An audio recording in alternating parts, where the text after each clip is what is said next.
Magandang balita ito na nagbukas na ang Aboitiz Lima Campus ng pintuan para sa mga estudyanteng gustong mag-aral ng mga courses na ito.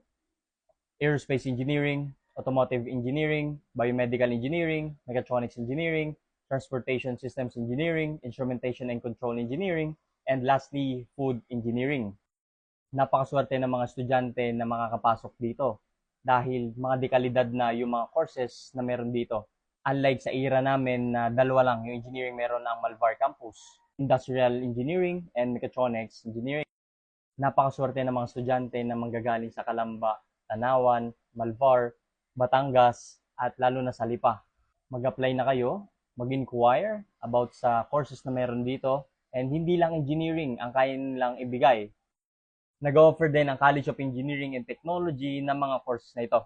Electronics Engineering Technology, Electrical Engineering Technology, and Computer Engineering Technology.